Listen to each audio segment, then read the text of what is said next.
you take your own measurements. In today's video, I will walk you through how to measure your waist, how to measure your bust, and how to measure your hips. Your measurements for your bust, your waist, and your hips are the three most commonly used measurements.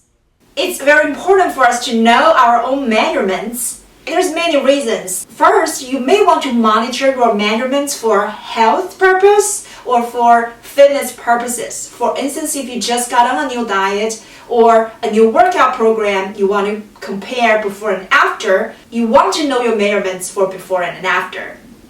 And second of all, if you know your own measurements, it'll be much easier for you to decide what size you should purchase for clothing. Because each designer, brand, and retailer has different standards of measurements for their clothing, for their sizing. And if you have your own measurements, then you will be able to look up the size chart and decide the correct size for yourself. And then last but not the least, once you know your measurements, you can tell what body type you are. My name is Chi. Welcome to my YouTube channel. You're watching Petite Dressing. I am 5'2" petite blogger.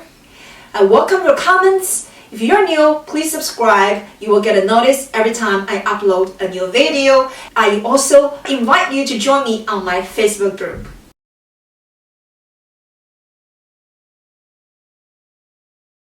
Now let's get started.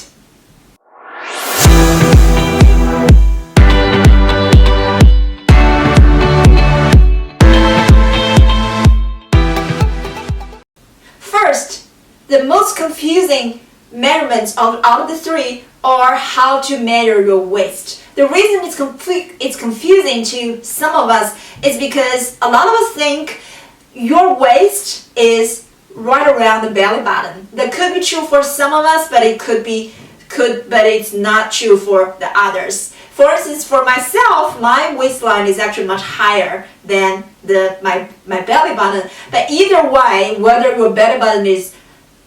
your natural waist is higher than your belly button or just right around your belly button, both are pretty common and pretty normal. In order for you to measure your waistline, you need to first find your natural waist. And your natural waist is the narrowest part of your torso. So that's where you should be looking for. Once you find the narrowest part of your torso, you measure the circumference from there. In order to get the most accurate measurements, you want to make sure you're holding the measuring tape not too tight, not too loose. It should be snug, but not too tight. That's how you measure your waist. And number two, how to measure your bust.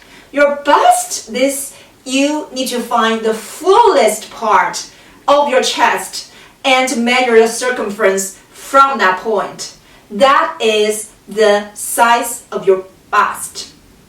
Now, how to measure your hips? You need to make sure to find the fullest part of your hips and measure the circumference from around your hips from that point. And that is the right way to measure your hips. Once you know your measurements, I highly recommend you check out my other videos that talks about how to determine your body type. Watch this video and let me know if you have questions.